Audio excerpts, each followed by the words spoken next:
you don't ask for a party vote, I don't give one, all right? So you must ask for a party vote.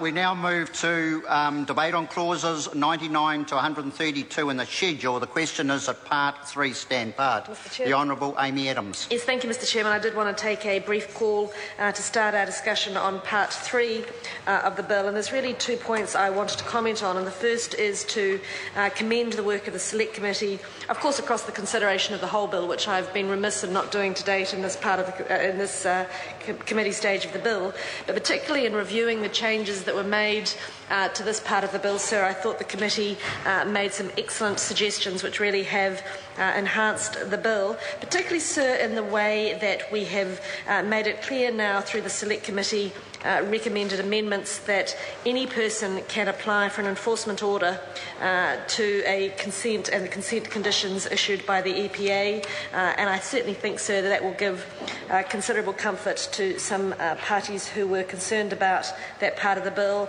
initially.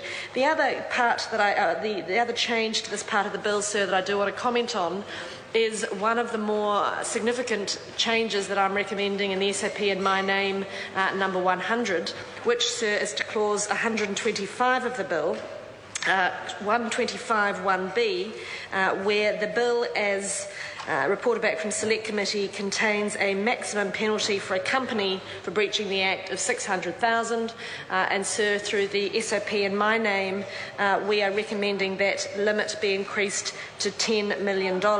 So this is a sizeable increase.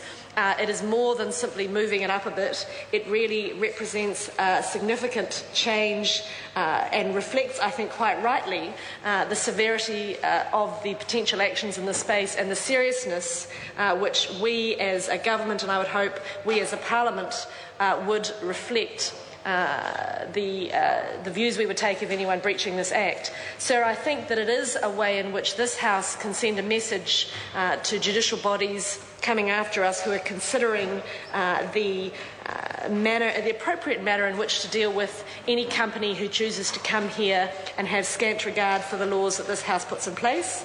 And in this space, sir, I think it is important that we recognise not only the type of activity that we will be dealing with in the space, and in the EEZ we are fortunate in that there is a much more narrowly defined set of potential activities that we are considering, and also, sir, the likely players who work in that space. And it's certainly my view that it is important to set penalties that are of a size that companies of that magnitude will take notice of. And it is certainly my intention that with a maximum penalty of $10 million, we will be sending a very clear message to those companies that we expect full compliance with the legislation, we expect full compliance with the regulations, and if they choose not to act in full compliance, they can expect to be dealt with harshly. So, sir, I think this is an important change, one I wanted to discuss my rationale for in this House, and I would hope that we get support for this part of the bill. Call Grant Robertson. Thank you, Mr Chair. And just to pick up off where the Minister